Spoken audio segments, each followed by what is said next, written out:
हाँ जी दोस्तों, so welcome back. आगे वापस स्वागत है आपका इंट्रोडक्शन की दूसरी क्लास में। तो आज ये वाली क्लास में कवर करेंगे बाकी के फीचर्स। पहले वाला फीचर देख लिया था आपने, कैमरा देख लिया था, और क्या देखा था? बैटरी देखी थी। मतलब थोड़े से फीचर शुरुआत में देख लिए थे, फिर अब आप ये करते हो, फोन लेने जाते हो। अच्छा ठीक है, फोन मैंने दिया था, फोन मैंने दिया। अब आप चेक करेंगे कि यार ये वाला फोन बढ़िया है या वो वाला है, वो वाला बढ़िया है या वो वाला बढ़िया है। ये सब काम अगले चैप्टर में करवाऊंगा। हाँ, तो पहले चैप्टर अभी है हम फीचर्स पे, ठीक है। तो अब ये जो पहला फीचर जो मैं आपको पढ़ाने जा रहा हूं ना, ये बहुत ज्यादा रिलेट करता है उधार से। उधार देखो कैसे। उधार पे ना एक शायरी आई थी, कहता है जब होता है तुम्हारा दीदार दिल धड़कता है बार बार। जब होता है तुम्हारा दीदार दिल धड़कता है बार बार। आदत से मजबूर हो तुम कहीं मांग ना लो फिर से उधार। क्या बात है, ठोको ताली, ठोको यार, ठोको। ठीक है, आपकी बात नहीं कर रहा हूं, मजाक कर रहा था, कहीं सीरियस ले जाओ। ठोको ताली, ठोको। चलो अब आ जाओ, काम करें। तो अब हम यहाँ पे थे फीचर्स पे। कंपनी का मतलब हम पढ़ चुके हैं, ठीक है ना। अब हम आएंगे थे फीचर्स पे। कुछ फीचर्स आपने कवर कर लिए थे, अब कुछ फीचर्स ऐसे हैं जो अभी हमें कवर करने हैं। कौन से हैं वो फीचर्स, अब आओ ये वाली क्लास में देखेंगे, और इसी क्लास के अंदर सारे फीचर्स हो जाएंगे खत्म। अब देखो, सबसे पहला feature limited liability. Limited liability मतलब क्या होता है, इसका मतलब यही बता रहा हूं। अब मान लो जब एक बिजनेस बंद होता है, जब एक बिजनेस बंद होता है तो उधार कितनों का देना पड़ता है? उन सब लोगों का जिनके पैसे वापस करने हैं। आपने दुकान बंद कर दी तो अब क्या होगा? जितने लोगों को पैसे देने हैं सबको देने पड़ेंगे। दुकानदार बेचारा सबके पैसे देगा। बट कंपनी के केस में क्या होगा? पैसा किसका है? शेयर होल्डर का। सबसे बड़ा फीचर जिसके लिए कंपनी बनाई जाती है, द मोस्ट इंपॉर्टेंट फीचर जिसके लिए लोग कंपनी बनाते हैं, एक ये और एक सेपरेट लीगल एंटिटी। देखो बताता हूं लिमिटेड लायबिलिटी का क्या मतलब है। पहले बात तो ये देखते हैं, मान लो एक शेयर है, शेयर नहीं, बब्बर शेयर नहीं, शेयर वो वाला भी नहीं जो मैंने सुनाया था। ये शेयर होता है जो किसके पास होता है? मालिक के पास, जिसने पैसे लगाए हैं। शेयर है 10 रुपए का, इसमें से पेड है, पेड पैसे दिए हुए हैं 7 रुपीज। बैलेंस कितना बचता है बताओ? बोलो यार। हाँ, 3 रुपए। क्या बात, 3 रुपीज ओनली। 3 रुपए बैलेंस बचता है। अब जो शेयर होल्डर है उसकी लायबिलिटी पता कितनी है? सिर्फ ये 3 रुपए की लायबिलिटी है उसकी।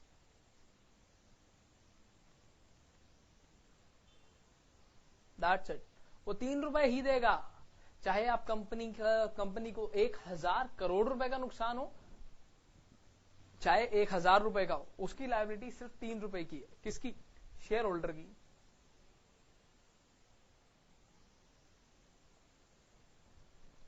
समझे? अब ये सर ये पैसे मतलब कंपनी ही दे सकती है या फिर कंपनी पहले मंगवा सकती है वेंडिंग अप से? हाँ जी बिल्कुल। ये पैसे जो बैलेंस होगा दो ऑप्शंस पे जा सकता है, या तो कॉल्ड बाय कंपनी कि भैया बैलेंस दे दो, या वाइंडिंग अप। वाइंडिंग अप अभी के लिए मान लेते हैं कि कंपनी को बंद होना है, कंपनी बंद होने जा रही है।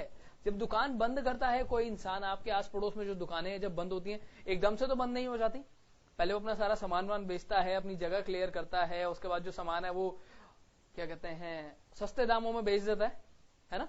अब देखो यहां क्या हुआ, यहां बहुत एक सिंपल सा लॉजिक है। तो लॉ कहता है अगर आपने किसी कंपनी में शेयर खरीदे हुए 10 रुपए देने थे एक शेयर पे। सर 10 रुपए का कहां शेयर होता है? फेस वैल्यू 10 रुपए ही होती है दोस्तों। कह रहा हूं ना, जैसे जैसे आगे चलोगे बहुत कुछ पता चलेगा। 10 रुपए की फेस वैल्यू, 7 रुपए आपने दे दिए हैं और 3 रुपए बचे हैं। 3 रुपए क्या है? आपकी लायबिलिटी है। लायबिलिटी समझते हो ना क्या होती है? जो आपने पैसे देने हैं। मैंने आपसे पैसे उधारे लिए तो मेरी लायबिलिटी है आपको पैसे देना। देनदारियां कहते हैं इसे हिंदी में, देनदारियां, जिसे पैसा देना है हमने, तो हमारी लायबिलिटी है। तो ये दो ऑप्शन पे कॉल अप किया जा सकता है, या तो कंपनी बुला ले या तो वाइंडिंग अप, मतलब कंपनी बंद हो जाए। तो लायबिलिटी कितनी है? लिमिटेड, बस वो 3 रुपए तक की लायबिलिटी है जितना अमाउंट अनपेड है, दैट्स इट।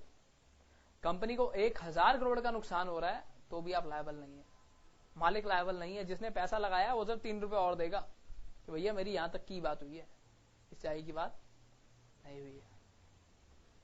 आई बात समझ? सर प्रॉफिट हो गया तो बताऊंगा, प्रॉफिट भी मिलेगा, पर लॉस कहां तक आएगा? सिर्फ और सिर्फ लायबिलिटी कहां तक है? लिमिटेड है लायबिलिटी यार, ठीक है। अब आओ आगे, कुछ केसेस लॉ ने निकाले जब उन्होंने कहा कि ये जो लायबिलिटी आपकी है 3 रुपए तक रह गई है, जो लायबिलिटी आपकी कितनी रह गई है? 3 रुपए तक, भैया इसको ना हम मानेंगे नहीं। तो वो केस शुरू हुए यहां से, इसे कहते हैं exception, exceptions to limited liability।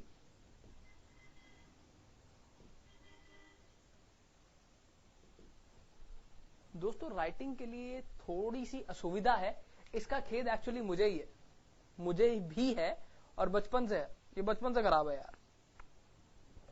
अब देखो, जब मैं छोटा था ना मेरी राइटिंग खराब थी, तो मेरी टीचर ने कहा कि इसकी राइटिंग ना बहुत खराब है। तो मेरे पेरेंट्स कहते हैं ये ना डॉक्टर बनेगा, डॉक्टर की राइटिंग देखिए कोई, ऐसा लगता है पता नहीं ऐसी राइटिंग है जो खाली उसी को समझ आ सकती है, पर वही तो समझ आती है ना, इतनी भी खराब नहीं थी यार। देखो एक्सेप्शंस टू लिमिटेड लायबिलिटी तो पेपर में कैसे पूछ सकता है? Kindly explain the cases where the feature of company limited liability shall not be applied, brief out the points on where The limited liability concept does not apply। कैसे भी घुमा के, किसी भी तरीके से घुमा के लंबा चौड़ा सा आंसर क्वेश्चन आपके सामने रख देगा। देखो लंबा सा क्वेश्चन कैसे आता है? You are appointed an ABC private limited, the board of directors want to seek an advice that in on what grounds that the limited liability shall not be applied. एकदम से अगर स्पीड से question आया आपके सामने, क्या देखोगे उस टाइम पे? You are appointed in ABC Private Limited. The board of directors wants to seek an advice that on what grounds क्या ये limited liability shall not be applied। क्या होगा उस टाइम पे? डब्बा गोल। बट अभी इसलिए मैं हाथ के हाथ क्वेश्चंस बता के चल रहा हूं। तो क्या करना है? एक्सेप्शन है। एक्सेप्शन का क्या मतलब होता है? जो चीज के ऊपर ये नहीं लगेगा। एक्सेप्शन का मतलब होता है ये लिमिटेड लायबिलिटी इसके ऊपर एप्लीकेबल नहीं है, इन केसेस में लिमिटेड लायबिलिटी एप्लीकेबल नहीं होगा। कौन से वो सारे केसेस हैं? आओ दिखा दो। सबसे पहला केस दोस्तों, अगर आपने कंपनी इनकॉर्पोरेट करी, आपने बिजनेस स्टार्ट किया था, तो बिजनेस जब आपने स्टार्ट किया, जब आपने कंपनी इनकॉर्पोरेट करी, तो आपने क्या किया? कोई गलत इंफॉर्मेशन, फॉल्स इंफॉर्मेशन दे दी। सर फॉल्स इंफॉर्मेशन मतलब?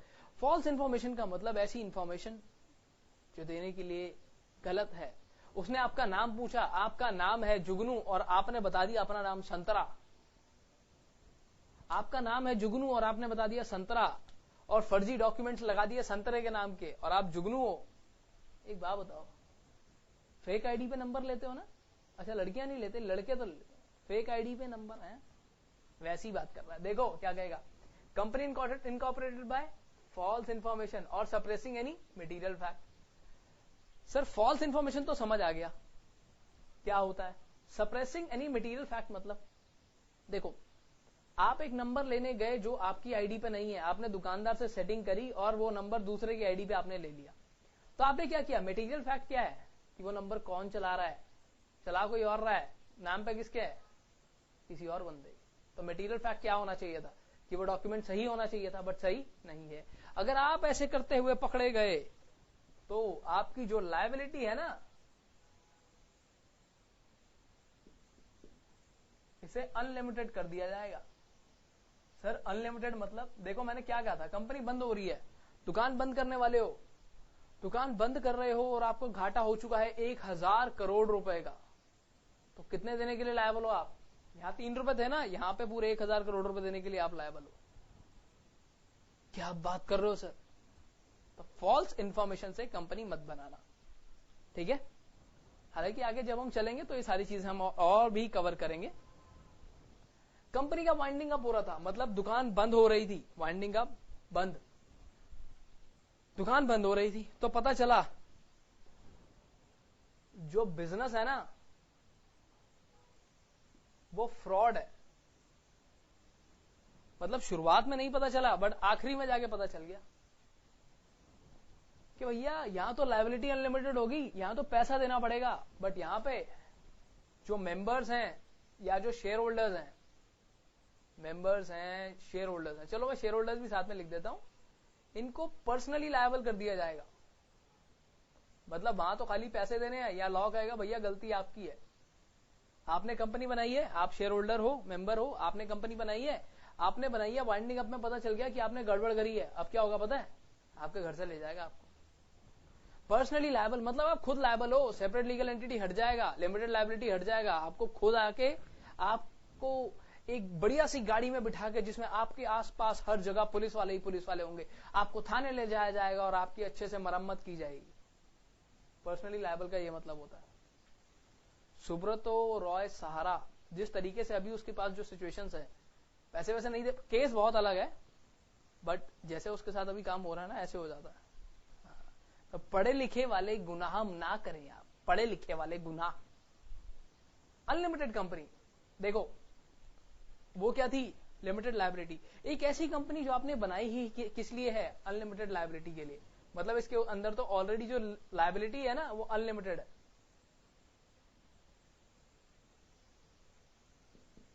ये कंपनी का एक फीचर है कि क्या होगा, आपको 3 रुपए देने पड़ेंगे, बट आपने कंपनी बनाई, आपने क्या कहा कि भैया हमें ना अनलिमिटेड कंपनी बनाई है, जो भी लॉस होगा हम अपने आप देखेंगे। ठीक है, समझे? 1 2 3। अब चलते हैं अगले पॉइंट पे। अगला पॉइंट कहता है fails to pay deposit and interest thereon. Deposit sir ये क्या होता है, और इंटरेस्ट। डिपॉजिट, मान लो आपके पास थोड़े से पैसे थे, आपने वो पैसे कंपनी में डिपॉजिट करा दिए। सिर्फ एक एग्जांपल है दोस्तों, असलियत में ऐसा नहीं होता है, पूरी डिटेल में आपको डिपॉजिट के चैप्टर में ही पढ़ा होगा, समझे? डिपॉजिट, आपने वो पैसे कंपनी पे जमा करा दिए, सबमिट करवा दिए, कंपनी को डिपॉजिट्स चाहिए थे, कंपनी ने इशू किए, अब क्या हुआ, आपने वो सबमिट करवा दिए, तो उसके ऊपर कुछ रिटर्न तो मिलेगा ही मिलेगा। उसके ऊपर जो रिटर्न आती है उसे हम कहते हैं इंटरेस्ट। कंपनी ने डिपॉजिट्स को पे नहीं किया, ठीक है, कोई गड़बड़ कर दी, तो यहां भी पता क्या होगा, पर्सनली लायबल हो जाओगे। मतलब क्या होगा, फिर से थाने ले जाया जाएगा, मरम्मत कराई जाएगी, है ना। मतलब इसमें आपको सेंट्रल गवर्नमेंट फ्री का ट्रिप देती है, एक सेंट्रल जेल का, मतलब इनाम दोगे आप सरकार को, दैट मीन्स फाइन। फाइन, जो आप पे फाइन लगेगा, जब पुलिस वाला आपको पकड़ लेता है और आपको फाइन देना पड़ जाता है, तो उसका मतलब क्या होता है कि आपने इनाम दिया किसे, सरकार को, है ना, सरकार को इनाम देते हो ना तब, हाँ वही करना होता है। पर्सनली लायबल मतलब कंपनी लायबल नहीं है भैया, जो आप कह रहे थे ना, बार बार ये पढ़ा रहे थे कि ये अलग इंसान है, अलग इंसान है, हट जाओ, हटाओ इसे, ये कंसेप्ट हट जाएगा, आप खुद आ जाओगे, पर्सनली लायबल हो जाओगे, और वो भी अनलिमिटेड लायबिलिटी के साथ। जहां भी पर्सनली लायबल लिखा है उसका मतलब है personally liable plus unlimited liability, सारा पैसा सारी सजा आपको ही मिलेगी। सर डरा रहे हो क्या? नहीं यार, डराऊंगा क्यों मैं। अच्छा देखो, इंस्पेक्टर ने रिपोर्ट किया, इंस्पेक्टर मतलब जब आपकी कंपनी के बारे में इंस्पेक्शन इन्वेस्टिगेशन चालू हो जाएगी, ये हम जाके आगे देखेंगे, आगे जाएंगे तो देखेंगे, जब पेपर में कोर्स में आएगा तो देखेंगे। इंस्पेक्टर ने बोल दिया कि आपकी कंपनी फ्रॉड कर रही है जी,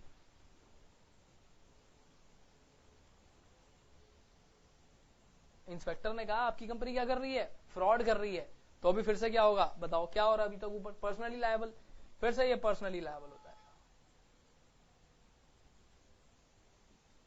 पर्सनली लायबल जिसने कंपनी बनाई है, पर्सनली लायबल होने के साथ साथ मिलेगी आपको एक और बहुत बड़ी उपलब्धि, जिसे हम कहते हैं अनलिमिटेड लायबिलिटी। मतलब 3 रुपए की जगह 1000 करोड़, या फिर जितना ज्यादा घाटा होगा सारे आप दोगे। फिर सो सैड, बहुत नुकसान।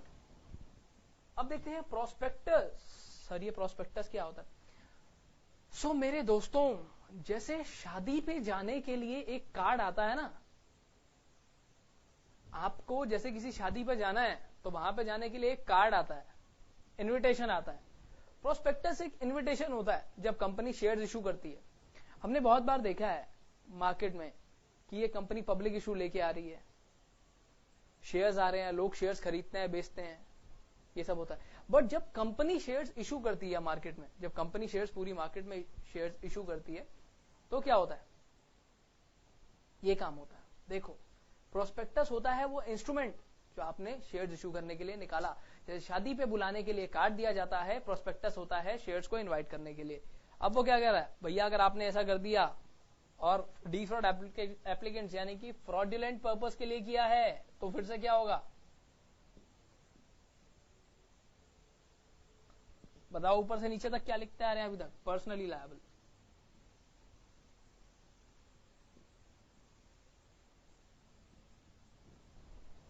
पर्सनली लायबल बना दिया जाएगा आपको,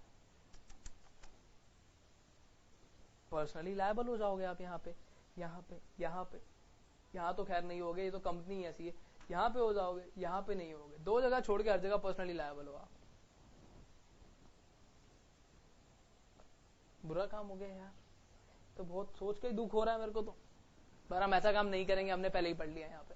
अब देखो, लिमिटेड लायबिलिटी 10 रुपए, 3 रुपए आपकी, 3 रुपए आपके लिए लायबिलिटी थी, बट कितनी हो जाएगी वो? अनलिमिटेड हो जाएगी। साथ ही साथ आप पर्सनली लायबल हो जाएंगे। जो बार बार कह रहे थे ये कंपनी अलग इंसान है, अब अलग इंसान है, वो मान लिया जाएगा कि आपने ही बनाई है, वो प्रिंसिपल भी हट जाएगा और अब आप पर्सनली लायबल हो जाएंगे। इनकॉर्पोरेटेड बाय फॉल्स इंफॉर्मेशन और सप्रेसिंग एनी मटेरियल फैक्ट, तो गड़बड़ हो जाएगी। यार टाई खराब जा रही है, बता दो यार, रोज टाई ठीक करने दो। हाँ अब ठीक है, थैंक यू। अब देखो, या तो इन्फॉर्मेशन गलत है या कोई आपने ऐसा फैक्ट दबाया है, वाइंडिंग अप हो रहा है, तो पता चला बिजनेस फ्रॉड है, मेंबर शेयर होल्डर को पर्सनली लायबल। नोट मत करो, कर लिया नोट, मत करना। अनलिमिटेड कंपनी आपने बनाई ही ऐसी कंपनी है जो अनलिमिटेड है, जिसकी लायबिलिटी लिमिटेड नहीं है। Fails to pay deposit and interest thereon, deposits आपने इनवाइट किए थे और आप उस पे ना डिपॉजिट दे रहे हैं वापस, ना उसका इंटरेस्ट दे रहे हैं, आपने वहां कोई गड़बड़ कर दी है। इंस्पेक्टर ने कह दिया कि भैया ये कंपनी जो है ना ये फ्रॉड है, कंपनी ये फ्रॉड है। अब आते हैं प्रोस्पेक्टस। शादी का इन्विटेशन आया और पता चला कि क्या वो तो फ्रॉडुलेंट पर्पस से है। जैसे हिंदी पिक्चरों में देखते हो जोर जबरदस्ती की शादी कराई जा रही है ना, होता है ना, वैसे ही आप पब्लिक शेयर्स इशू कर रहे हो, बट जो इंस्ट्रूमेंट है वो ही गलत है। वो इसलिए है ताकि आप लोगों का पैसा खा पाओ, ठीक है, तो वो भी पर्सनली लायबल हो जाएगा। सारे काम ऐसे हो जाएंगे। अब चलते हैं अगले पे। अगला टॉपिक हमें कहता है perpetual succession, one of the most important features. अच्छा एक बात बताओ, ये फीचर हम जनरली यूज करते हैं कैसे? अब आई एम सॉरी, होता क्या है, आप सबके पास, जैसे मेरी स्टूडेंट लाइफ में मेरे पास एक प्रीपेड सिम हुआ करती थी, प्रीपेड सिम हुआ करती थी, जनरली सबके पास यही होती है। अब उस प्रीपेड सिम पे हम क्या करते हैं, लाइफ टाइम वैलिडिटी वाला रिचार्ज करवा लेते हैं। यही होता है। काफी टाइम पहले बहुत आया था ये, लाइफ टाइम वैलिडिटी होती है ना, वो लाइफ टाइम वैलिडिटी है, वो सिम चलती रहेगी, आप उसमें रिचार्ज करवाएं ना करवाएं, उसमें कोई कॉल आए या कोई कॉल जाए, कोई कॉल ना आए, कोई कॉल ना जाए, कुछ भी ना हो उसके अंदर, तो भी वो सिम चलती रहेगी। क्यों? क्योंकि क्या है, लाइफ टाइम वैलिडिटी है। आई बात समझे मेरी बात? क्या था, फोन आए ना आए, आप करो या ना करो, नंबर चलता रहेगा। सो ऐसे ही क्या हुआ, कंपनी ने देख लिया कि भैया ये लाइफ टाइम वैलिडिटी वाला ऑप्शन है, ये तो बढ़िया चीज है यार, तो ये कंपनी में भी दो। जैसे एक फीचर इधर बढ़िया आ रहा होता तो इधर से एक कंपनी होती है, इधर भी दो यार ये फीचर बहुत बढ़िया है।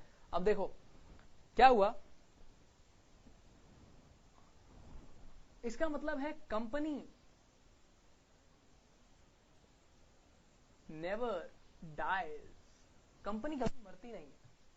मरेगी कैसे सर, आर्टिफिशियल पर्सन है। एग्जैक्टली आर्टिफिशियल पर्सन है, दिखता ही नहीं है जो इंसान, वो मरेगा कैसे?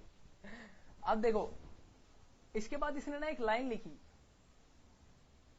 मेंबर्स यानी कि शेयर होल्डर्स एक ही बात है, मे कम एंड गो, मतलब कंपनी में लोग शेयर्स खरीद रहे हैं। मैंने क्या बताया था यहाँ पे, आप एक इंस्ट्रूमेंट लेके आए, आपने लोगों को शेयर्स इशू कर दिए। अब आप अपनी फैमिलीज में बहुत बार ये भी देखते होंगे कि क्या होता होगा कि आपकी फैमिलीज में, आपके कोई नेबर्स में कुछ लोग होते हैं जो शेयर्स में ट्रेड करते हैं, है ना। वो शेयर्स खरीदते हैं, बेच देते हैं। तो यहां वो क्या कह रहा है, मेंबर की जगह लो शेयर होल्डर नीचे लिख देता हूं। Share holder may come and go, share holder आते रहेंगे जाते रहेंगे, कॉल्स आती रहेंगी जाती रहेंगी, बट उससे आपकी वैलिडिटी पे कोई फर्क नहीं पड़ने वाला है। आपकी वैलिडिटी तो लाइफ टाइम है, ठीक है। तो ये वाला समझ आ गया ना, परपेचुअल सक्सेशन मतलब अमर रहे, अमर चित्र कथा, ऐसा करके महाभारत में भी बहुत सारे सीन होते हैं, तो वो ध्यान रख लेना, ठीक है। मतलब यहां पे लिख दूं लाइफ लॉन्ग वैलिडिटी, और पेपर में ये लिखना परपेचुअल सक्सेशन, कहीं लाइफ लॉन्ग वैलिडिटी लिख दो, ऊपर से एग्जामिनर भी लिख के दे देगा बेटा रिचार्ज की दुकान से बाहर निकलो, ठीक है। अब आए इधर सेपरेट प्रॉपर्टी। सर ये क्या होता है सेपरेट प्रॉपर्टी, मतलब कंपनी है, अरे यार सही खड़ा हो जा, ये कंपनी है, कंपनी मुझसे अलग एक इंसान है, मुझसे अलग एक इंसान है, मैंने सिर्फ पैसे लगाए इसे बनाया है, बट प्रॉपर्टी इसके नाम पे हो सकती है। बताओ क्या बताया था, सेपरेट पर्सन है, मुझसे अलग इंसान है, तो प्रॉपर्टी इसके नाम पे हो सकती है। आर्टिफिशियल है कोई बात नहीं, हो सकती है प्रॉपर्टी कंपनी के नाम पे। देखो इसमें क्या कहा है इसने, property can be on name of company.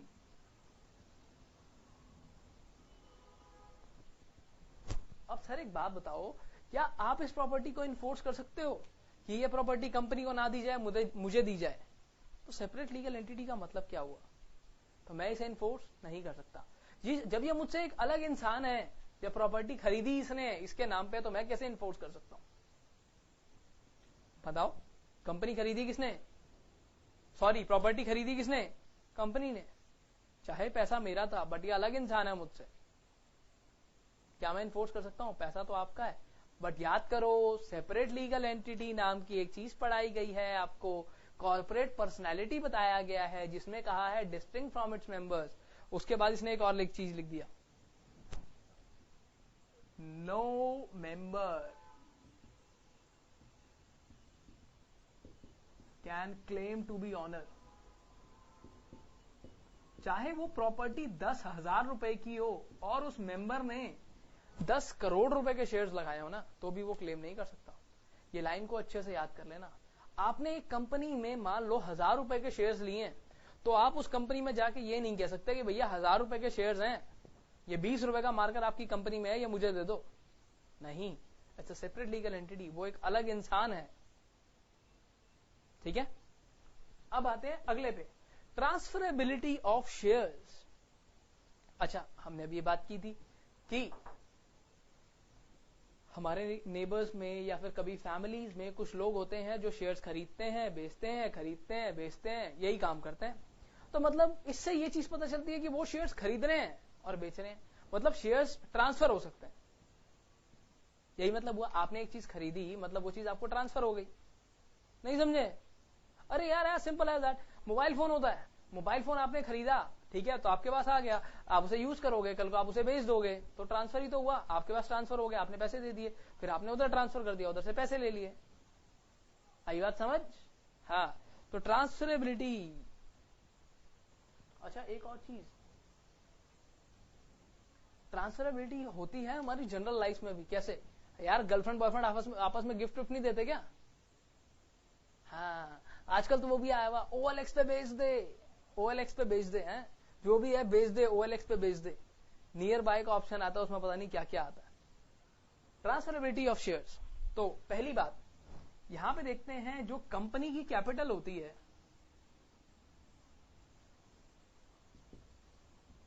वो शेयर्स में डिवाइड होती है, ठीक है। कंपनी की कैपिटल किसमें डिवाइड होती है? शेयर्स में। तो लॉ क्या कहता है, अगर 1,00,000 रुपए की कैपिटल है, 10-10 रुपए के शेयर्स हैं, तो बाकी शेयर्स क्या हो सकते हैं, ट्रांसफर हो सकते हैं इजीली। समझे, शेयर्स को इजीली ट्रांसफर किया जा सकता है। आई बात समझ? नहीं आई यार, 1,000 रुपए का नोट, 1,000 रुपए का नोट तो खैर छोड़ो कहां से आया, अब 500 रुपए का एक नोट है आपके पास, आप दुकानदार के पास गए, कहा भैया कि मुझे 10-10 रुपए के नोट दे दो। कितने हो गए 10-10 रुपए के, 50 नोट हो गए। अब आपने आके वो आधे किसी को दिए, आधे किसी को दिए, आधे किसी को दिए, आधे किसी को दिए, कुछ सब्जी वाले को दे दिए, कुछ आप अपनी मर्जी से कहीं खर्च कराया, कुछ आपने रिचार्ज करवा लिया, ये सब काम आपने कर दिया। जब मैं ऐसे ऐसे करता हूं, ये मत सोचना भरतनाट्यम कर रहा हूं, है ना, ये लगता है ना, ऐसे बहुत बार करता हूं ना मैं, ऐसे ऐसे कहीं यहाँ सोचो सर भरतनाट्यम कर रहे हो क्या, समझा रहा हूँ यार कंसेप्ट, मतलब ऐसे बेइज्जती मारोगे, ऐसे बेइज्जती नहीं करते अपने फैकल्टी की। अब नहीं कर रहा मैं, हाथ ही नहीं निकाल रहा, लो मैं बांध के खड़ा होता हूँ।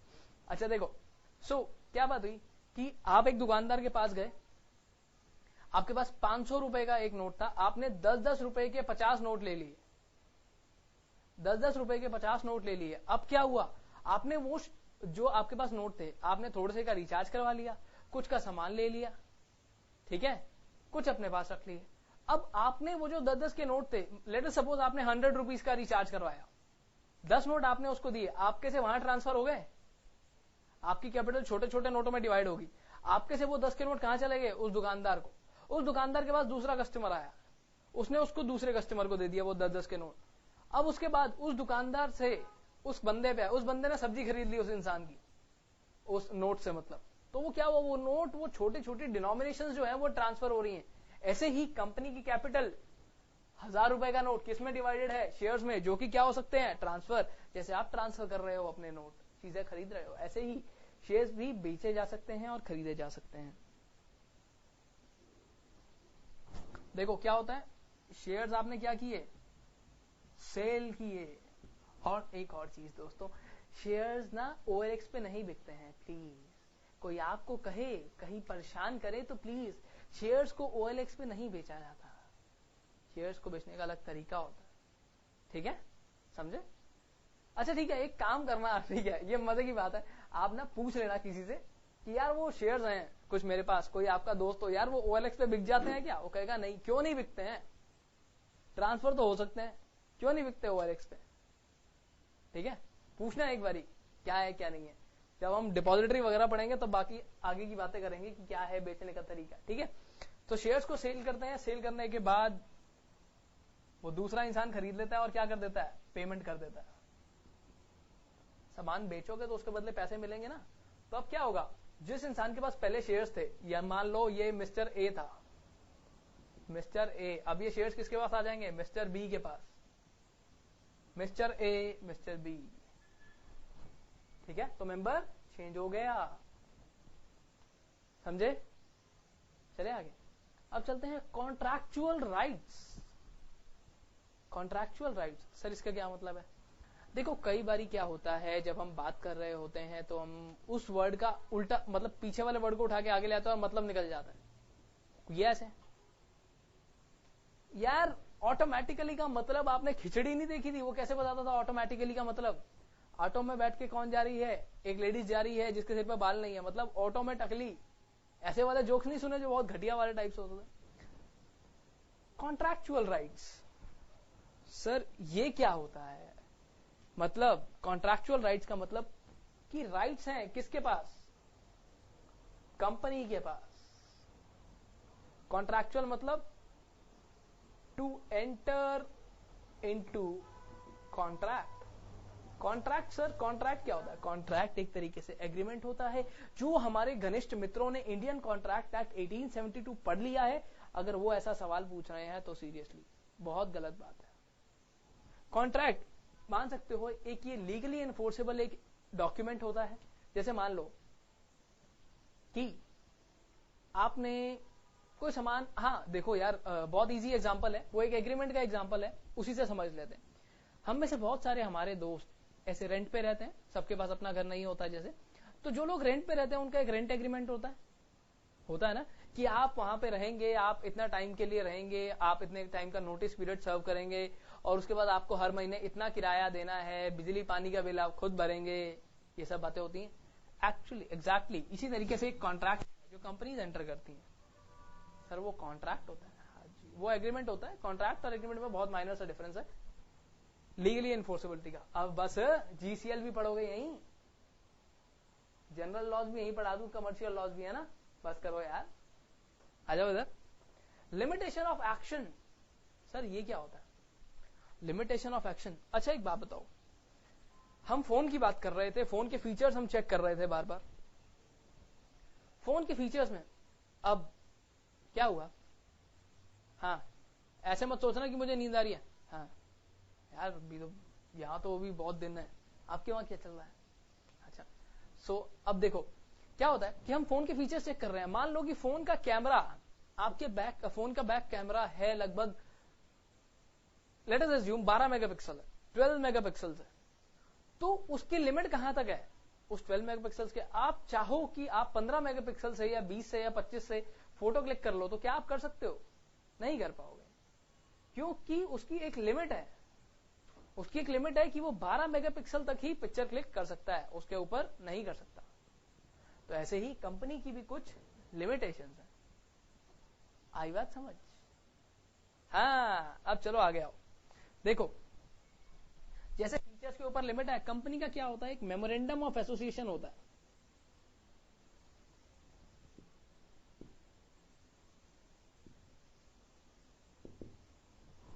जो काम इसमें लिखा हुआ है ना, जो पावर्स यहां पे हैं, they can only B exercised. Company सिर्फ वही काम कर पाएगी जो उसका मेमोरेंडम ऑफ एसोसिएशन, आगे चल के चैप्टर पढ़ोगे पूरा इस पे, एमओए में जो मेंशन होगा वो वही काम कर सकते हैं, उसके अलावा कोई काम नहीं कर सकते। सब मना है। मेमोरेंडम ऑफ एसोसिएशन में जो पावर है वही एक्सरसाइज होंगी, उसके अलावा कुछ भी नहीं होगा एक्सरसाइज। आई बात समझ? पक्का? चले आगे। अभी तक तो कुछ मुश्किल नहीं थी ना, अब तक तो मजा आ रहा है ना। हाँ।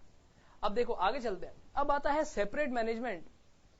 ओके, तो अच्छा, अब हम बात कर रहे थे कि कंपनी में पैसे लगाने वाला कोई और है और उसको चलाने वाला कोई और है। मैंने आईफोन 7 किसे गिफ्ट किया था? आपको। पैसे किसके लगे थे? मेरे। बट चला कौन रहा है? आप। अब आपके हाथ में है कि आपने उसे कैसे यूज करना है। आप पूरा दिन चलाएं, आप मेरे सामने क्लास देख रहे हैं, बेशक तब उसे चलाए जाए, पर ये गलत बात है ना। मेरी क्लास में यार, मेरी क्लास देखते देखते चलाओगे, ऐसा मत करना। हाँ, फोन आपका अपना, बट मत चलाना प्लीज।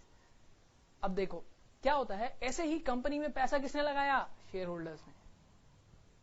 शेयर होल्डर्स ने पैसा लगाया, और चला कौन रहा है? कंपनी का मैनेजमेंट। तो मैनेजमेंट क्या हुआ? सेपरेट हुआ ना?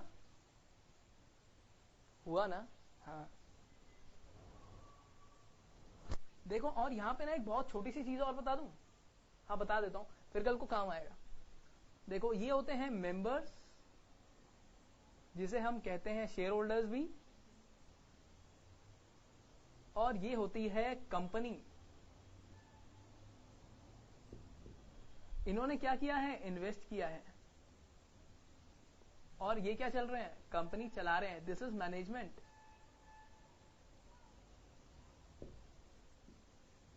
Who run company. ठीक है। अब इन दोनों के बीच में ना एक पर्दा होता है, ये होता है एक पर्दा, एक कर्टेन। एक ये इसे कहते हैं व्हील, यानी कि कह सकते हो आप कर्टेन। क्योंकि शेयर होल्डर का क्या है, आज किसी के पास शेयर्स हैं, कल किसी के पास शेयर्स हैं। याद करो, वो 10 का नोट तो घूमता रहेगा, जो आपने खुले पैसे करा के आप लाए थे, वो 10 का नोट तो घूमता रहेगा, पर क्या जो कंपनी में लोग काम कर रहे हैं, जो कंपनी के लोग, टॉप मैनेजमेंट है, वो चला रहा है, उस पर इससे कोई फर्क पड़ेगा? नहीं पड़ेगा। तो ये क्या कह रहा है? मैनेजमेंट बिल्कुल अलग है यार। ये है management. Management lies over here. ये है मैनेजमेंट। आई बात समझ? तो दोस्तों आगे चले। पक्का? 2-3 पॉइंट और है बस। Voluntary association of profit. अब ये क्या है सर? मेरे दोस्तों, मेरे घनिष्ठ मित्रों, वॉलंटरी एसोसिएशन का क्या मतलब होता है? देखो, कंपनी चल रही है, कंपनी चल रही है तो मान लो फायदा भी होगा, नुकसान भी होगा। एसोसिएशन ऑफ प्रॉफिट, आपको प्रॉफिट क्या कहते हैं? प्रॉफिट किसे कहते हैं? सर मतलब ऐसा समझ रहे हो क्या, आपको पता नहीं है? अच्छा हाँ, प्रॉफिट तो आपको पता ही होगा। बिजनेस में प्रॉफिट हो गया। जो हमारे दोस्त नॉन कॉमर्स बैकग्राउंड से हैं ये तो उन्हें भी पता होगा, नहीं तो 5वीं में एक फॉर्मूला पढ़ाया जाता था, sale price minus cost price, है ना। अगर ये इसमें कुछ डिफरेंस है, कुछ प्लस में आ रहा है तो मतलब प्रॉफिट हुआ। अच्छा चलो ठीक है, मैंने कहा था ना स्टार्टिंग में स्क्रैच से शुरू करूंगा। अच्छा चलो ठीक है, यहाँ पे आता है वॉलंटरी एसोसिएशन ऑफ प्रॉफिट। अब यहाँ पे बात हुई कंपनी की, कि कंपनी को भैया प्रॉफिट तो होगा ही, कंपनी प्रॉफिट हो, मान लो प्रॉफिट हो गया। अब प्रॉफिट का क्या किया जाएगा? पैसा किसका है? शेयर होल्डर्स का। तो क्या शेयर होल्डर्स को कुछ पैसा दिया जा सकता है? क्या शेयर होल्डर्स को कुछ पैसा देंगे? उन्होंने पैसा लगाया है यार, पैसा तो दे दो उनको थोड़ा सा। जी हाँ, दे सकते हैं, दे सकते हैं। अब देखो कंपनी होगी तो दो ऑप्शन निकलते हैं इस प्रॉफिट के, या तो पहला शेयर होल्डर को दे दो, दूसरा फ्यूचर के लिए बचा लो, यानी कि सेविंग्स। जैसे हमें पॉकेट मनी मिलती है, तो क्या पॉकेट मनी मिलते ही पहले दिन सब उड़ा देते हो? नहीं, कुछ बचा के रखते हो, कुछ बचा के रखते हैं आप अपनी पॉकेट मनी में से, और कुछ उड़ा देते हो, है ना। ऐसे ही कंपनी में भी ऐसे ही होता है। तो कुछ पैसे ये शेयर होल्डर को दे दिए जाते हैं। ये क्या है? वॉलंटरी है यार, जरूरी नहीं है, वो जरूरी नहीं है आपने देना है, बट स्टिल क्या होगा, दे दो, अच्छी बात है, हर कंपनी देती है, डिविडेंड तो दिया ही जाता है। अब ये जो शेयर होल्डर को प्रॉफिट में से हिस्सा दे रहे हो, इसे पता क्या कहता है? डिविडेंड। डिविडेंड डिवाइजर वो मैथ में पढ़ा करते थे आप, वो अलग है।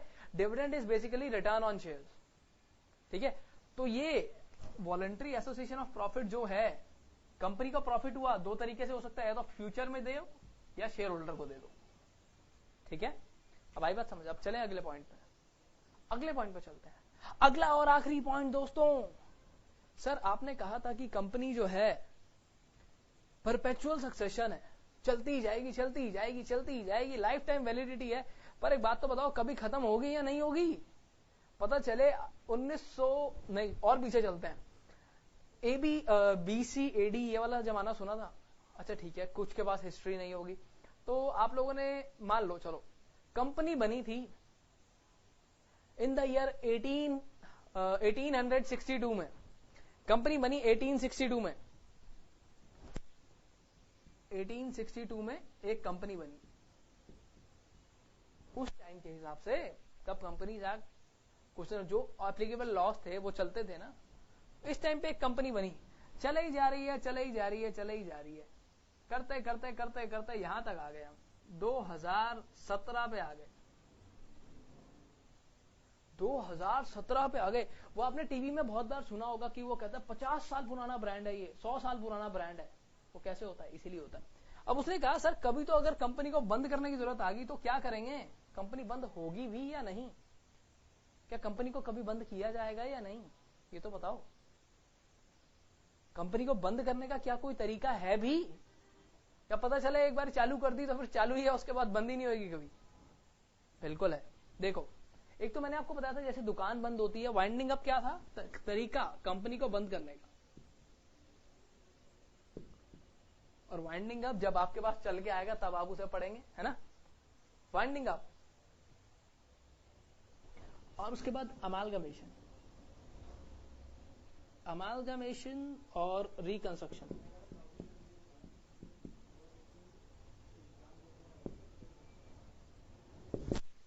वाइंडिंग अप मतलब एक तरीके से कंपनी बंद हो रही है, एक तरीके से जैसे आप कहते हैं इंसान पैदा होता है बट एक दिन अल्टीमेटली वो दिन आता है जब उसका लास्ट डे होता है, तो वैसे ही कंपनी का लास्ट डे हो जाता है जिस दिन वाइंडिंग अप कमेंस हो जाता है और पूरी डिसोल्यूशन खत्म हो जाती है। उस तरीके से ही काम भी खत्म हो जाता है। अब उसके बाद आता है अमालगमेशन रिकंस्ट्रक्शन, जहां पे दो कंपनीज को मिला दिया जाता है। शादी हो जाती है जब, तो उसे कहते हैं amalgamation, merger, reconstruction.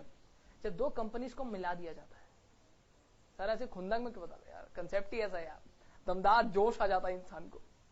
Winding up, amalgamation, reconstruction, ठीक है। दो सिचुएशन में कंपनी बंद हो जाती है। अब देखो आओ, जल्दी से रिवाइज करते हैं। इसमें से पेपर में आने का चांस, ये जो आखिरी का पॉइंट कराया ना, ये मुझे लग रहा है आपको पहले वाले से आसान लग रहे होंगे, है ना? पहले वाले भी आसान थे, अच्छे से समझाए थे मैंने, ऐसे मत करो यार। लिमिटेड लायबिलिटी क्या था इसका मतलब? 10 रुपए का शेयर है, 7 रुपए, बैलेंस कितना है? 3 रुपए। ये कंपनी कॉल कर सकती है कभी भी, या तो वाइंडिंग अप, मतलब जब कंपनी बंद होने जा रही है तब दे दो। दोस्तों नोट मत करना प्लीज, नहीं कर रहे हो तो बहुत अच्छी बात है, आई सीरियसली बहुत बढ़िया। अगर आप लोग नोट नहीं कर रहे हो, मेरी बात सुन रहे हो तो वाइंडिंग अप। उसके बाद क्या हुआ? 3 रुपए की लायबिलिटी किसकी है? शेयर होल्डर की। 1000 करोड़ का नुकसान हो या 300 रुपए का हो, शेयर होल्डर कितना देगा? सिर्फ 3 रुपए, और वो भी अगर पहले ले चुके हो तो ले चुके हो भैया, दोबारा देने की जरूरत नहीं है। उसके बाद हमने देखा थी कुछ एक्सेप्शंस किसकी? लिमिटेड लायबिलिटी की। Company incorporated by false information और suppressing any material fact. Fake ID पे नंबर ले लिया आपने, है ना? मटेरियल फैक्ट गलत था, तो लायबिलिटी कितनी हो जाएगी? अनलिमिटेड। मतलब वो 3 रुपए की जगह 1000 करोड़ रुपए देने पड़ेंगे। लिख दूं यहाँ पे, याद आ जाएगा? चलो यहाँ फेक आईडी लिख देता हूं, इससे याद रख लेना। Winding up, business winding up के टाइम पे जब बिजनेस बंद होने जा रहा है तो पता चला आपने फ्रॉड किया है, तो मेंबर शेयर होल्डर्स को पर्सनली लायबल कर दिया जाएगा, थाने लिए जाया जाएगा, आपकी मरम्मत होगी वहां अच्छे तरीके से। इतनी नहीं होती है, मतलब समझने के लिए। अनलिमिटेड कंपनी, ये बात पूरी अलग है। एक कंपनी इनकॉर्पोरेट ही इसलिए हुई है क्या कि उसकी लायबिलिटी अनलिमिटेड है। इनकॉर्पोरेशन में हम देखेंगे, ठीक है, या तो फिर हम ये देखेंगे टाइप्स ऑफ कंपनीज में, इनकॉर्पोरेशन या टाइप्स ऑफ कंपनीज, इन दोनों के अंदर में से एक चैप्टर में, ये ज्यादातर मैं टाइप्स ऑफ कंपनीज में बताता हूं। अनलिमिटेड कंपनी, इसकी बात करेंगे।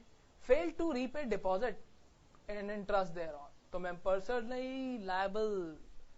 अगर आपने डिपॉजिट का पैसा लिया था, आपने वो पे नहीं किया वापस, और इंटरेस्ट भी नहीं दिया उस पे, तो क्या हो गए? Personally liable. Report by inspector, inspector आया और कहा, उसने देख लिया कि भैया ये बंदे तो फ्रॉड कर रहे हैं, तो उसने बोल दिया, तो फिर भी मेंबर क्या होंगे? Personally liable. प्रोस्पेक्टस, शादी का कार्ड आया और देखा जोर जबरदस्ती से एक शादी करवाई जा रही है, डी फ्रॉड एप्लीकेंट्स, मतलब जो लोग शादी में आएंगे। अच्छा, एक पता नहीं कौन सा आया था, तो उसमें अक्षय कुमार हीरो था और उसने कहा था कि सर आप शादी करवा रहे हैं, वो 100 रुपए में अपनी शादी के कार्ड बेचता होता है यार, वो मूवी में मुझे एग्जैक्टली नाम याद नहीं है। तो क्या होता है, वो आखिरी में जब लोग आते हैं तो उसमें वो क्या कहता है, ये यार ये दूल्हे राजा जो है वो तलवार लेके क्यों बैठे हैं? वो कार्ड बेचता है ऐसे कह के 100 रुपए में आइयो और 5 स्टार होटल का खाना खाइयो, ये सब कह के कार्ड बेचता है। अब क्या होता है कि वो जब आता है तो वो तलवार लेके बैठा होता है, तो वो कहता है ये दूल्हा तलवार लेके क्यों बैठा है? कहता है जैसे जैसे आप जाएंगे और ये लिफाफा आप उसे देंगे 100 रुपए का, तो वो आपका एक हाथ काट देगा। मतलब यार गड़बड़ है यार, बुलाया है आपने और डी फ्रॉड कर रहे हो, फ्रॉड कर रहे हो, हमारे साथ हाथ काट रहे हो हमारा। ऐसा काम होगा तो क्या होगा? पर्सनली लायबल हो जाओगे आप। अब देखो, परपेचुअल सक्सेशन मतलब लाइफ लॉन्ग वैलिडिटी, इससे याद रख लेना। कंपनी नेवर डाइज, मेंबर्स में come and go, shareholders आ सकते हैं, जा भी सकते हैं। 10 रुपए वाला नोट याद रखो, 500 रुपए के छुट्टे कराए थे, 10 का नोट आया, आपने दे दिया, फिर दूसरे ने ले लिया वो नोट, ठीक है, फिर तीसरे ने ले लिया, फिर घूमते घूमते घूमते घूमते नोट पता नहीं कहां से कहां पहुंच गया। दिल्ली से शुरू हुआ नोट और पहुंच गया यहां से केरला। कुछ कह सकते हैं क्या? नहीं कह सकते, है ना? तो इसी तरीके से शेयर्स की बात होती है कि वो नोट कहां से कहां पहुंच गया। तो अब ये सब मत कहना कि शेयर नोट अगर खो गया बीच में, तो शेयर्स खोते नहीं है, आपके नाम पे रजिस्टर्ड होते हैं, टेंशन मत लो उसकी, वो भी बताऊंगा, वो भी आएगा, सब पता चलेगा। उसके बाद आया था सेपरेट प्रॉपर्टी। प्रॉपर्टी कंपनी के नाम पे हो सकती है, और ये चीज याद रखने वाली है दोस्तों, no member can claim to be owner. Paper में वो आपसे पूछ सकता है कि क्या can a member enforce his rights towards the property of the company, please justify, तो सीधा सीधा लिख देना वहां, ठीक है। That a member can not claim as per the features of the company, that is separate property, all the property of the company shall be registered on the name of the company itself. No member can enforce his rights on the property which is on the name of the company. खत्म, ठीक है। Examiner भी घर खुश होके जाएगा ऐसा करोगे ना पेपर में। तो ट्रांसफरेबिलिटी ऑफ शेयर्स, शेयर से फिर याद करो वो 10 रुपए का नोट, कंपनी की कैपिटल है, छोटे छोटे पार्ट्स में डिवाइड है, ए ने बेची, आपने दुकानदार को दे दी, घूमते घूमते ऐसे शेयर्स बिका, पेमेंट हो गई और मिस्टर बी के पास आ गए, तो शेयर्स बिकते रहते हैं। कॉन्ट्रैक्चुअल राइट्स मतलब कॉन्ट्रैक्ट, कंपनी के पास राइट है किसके लिए? कॉन्ट्रैक्ट करने के लिए। उसके बाद लिमिटेशन ऑफ एक्शन, जैसे आपके फोन में फीचर है कि उसके अंदर अगर 12 मेगापिक्सल कैमरा है वो उसके आगे नहीं जा सकता है। मेमोरेंडम ऑफ एसोसिएशन के बाहर कंपनी की जो पावर्स हैं, जो मेमोरेंडम में मेंशन है वही कर सकती हैं। नॉट मेंशन्ड, अगर मेंशन नहीं है तो वो नहीं कर सकता ऐसा सब मना है। अब देखो सेपरेट मैनेजमेंट, क्या बताया था, पैसा कौन लगाता है, मेंबर्स, शेयर होल्डर्स, चलाता कौन है, मैनेजमेंट। तो एक व्हील है, एक बीच में पर्दा है, पर्दा, ऐसा गाना भी था ना कोई, बताऊंगा अगली क्लास में बताऊंगा। वॉलंटरी एसोसिएशन ऑफ प्रॉफिट, तो क्या होगा, कंपनी का प्रॉफिट होगा तो या तो शेयर होल्डर को दे दोगे या तो फ्यूचर के लिए रख लोगे। अकाउंट्स में हम एक टर्म यूज करते हैं रिटेन्ड अर्निंग्स, ये फ्यूचर के लिए रखने का यही मतलब है, रिटेन्ड अर्निंग्स, कि ऐसा पैसा जो आपने बचा के रख लिया जो आपके फ्यूचर के काम आएगा। आपके घर में आपकी मम्मी बहुत काम करती है, पैसे छुपा के रखते हैं थोड़े से, वो इमरजेंसी के लिए, है ना। अभी आप छोटे पूछना, देखना, मतलब कंसेप्ट समझना, बता देना, बता देंगे। Termination of existence, company sir चलती जाएगी लाइफ टाइम वैलिडिटी की तरह यहाँ पे, बट बंद कैसे होगी, वाइंडिंग अप, यानी कि एक तरीके से आप कह सकते हो प्रोसेस ऑफ डेथ,